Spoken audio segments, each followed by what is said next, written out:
अर्जुन की ज्ञान यात्रा। बहुत समय पहले की बात है। एक छोटे से गांव में अर्जुन नाम का एक बालक रहता था। वह साहसी, तेजस्वी और अग्नि जैसा ज्वलंत स्वभाव वाला था। उसे हर सवाल का उत्तर तुरंत चाहिए होता और वह अपने गुस्से और जिज्ञासा पर काबू नहीं रख पाता था। लोग उसे अग्नि अर्जुन कहते थे। एक दिन गांव में एक ज्ञानी सन्यासी आए।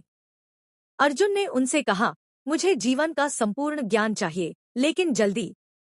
मुझे समय नहीं गंवाना।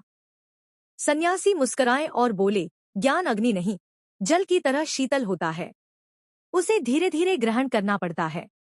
अर्जुन ने हंसकर कहा, मैं अग्नि हूँ। मुझे धीमी बातें पसंद नहीं। आप रास्ता बताओ, मैं चल दूंगा।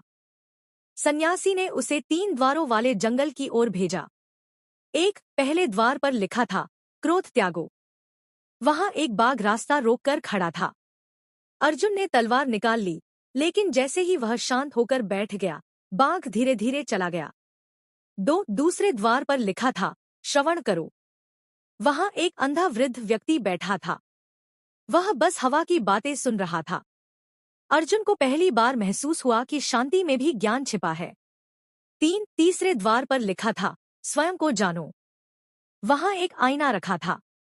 अर्जुन ने खुद को देखा। उसकी आंखों में अब गुस्से की जगह जिज्ञासा थी और चेहरे पर विनम्रता। अर्जुन लौटकर सन्यासी के पास गया।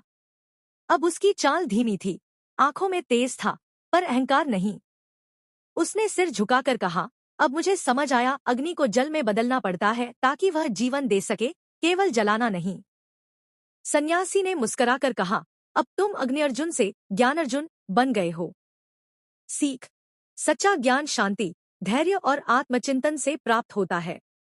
आग से सिर्फ रास्ता जलाया जा सकता है, लेकिन प्रकाश फैलाने के लिए दीपक की तरह बनना पड़ता है, शांत, स्थिर और रोशन।